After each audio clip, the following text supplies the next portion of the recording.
welcome back to 30 Days of Yoga. We're on day 5, and today we're going to go through a move that is used a lot in our yoga practice, and it's downward facing dog, probably the best known pose. It's often a pose that I see done very, not incorrectly, but probably bad for your posture, for your body a lot in classes. So it's great to go over this move as it's done a lot. So we're going to come to downward facing dog. If you've never come here before, it feels a little bit weird getting in, just because our weight is going to be all the way over. So we'll just come to your tabletop and then tuck the toes under. So from your untucked tabletop, tuck the toes under, spread the toes wide if you can, spread the hands really wide, start to lift your knees off the mat and send your weight all the way to the back of the mat, allowing your heart to really melt down.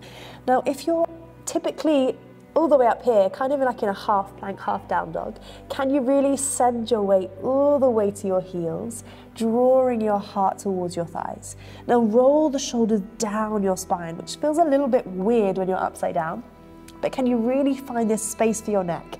Just give your neck a little rock side to side.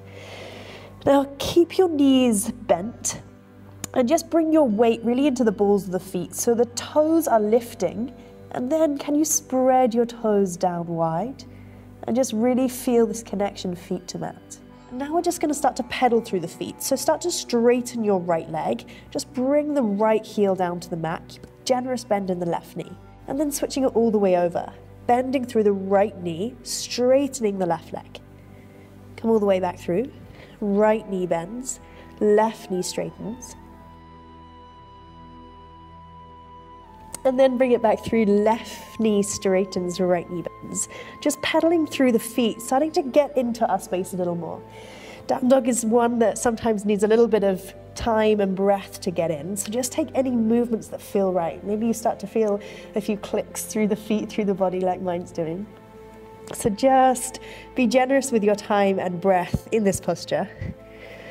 And when you've started to warm up the back of the legs a little bit, finding a little bit of space all the way down the hamstrings, just come back to your stillness. And from this bent knee place now, can you start to gently draw the heels down towards the mat and maybe start to straighten your legs. But have a little micro bend in your knees so you're not completely straightening. So you've just got a little bit of space behind the knees. Roll the shoulders, really allow your heart to melt down. Now the tailbone is slightly tucking here, just ever so slightly, and the navel is drawing in towards the spine. The front ribs are hugging all the way in. So really draw them in. Again, just find your breath, find your space. Take a big inhale through the nose. And a big exhale through the nose. Inhale, exhale through the nose. One more, inhale, exhale through the nose. Now, if you're feeling like your arms are taking all of the weight, maybe you've started to creep back into a plank, which is something I so often see. So can you really bring your weight all the way back and really draw your tailbone towards the ceiling? And just roll the shoulders, land the body, and just arrive here, giving the head a little shake, finding this release through the neck, wrapping the shoulders all the way round the back. And keep pressing your weight into your first finger knuckle and your thumb knuckle now. So rather than allowing the hands to roll out towards the right, towards the sides, can you really draw your weight inside? Take one more breath, inhale. And as you exhale, draw the knees down towards your mat, bum towards the heels, and we'll come all the way back to a lovely kneeling posture. Now that is your downward facing dog, Ardha Mukha Svanasana, which can take a lot of time to get used to. So just be kind to yourself. Thank you for your practice today. Namaste.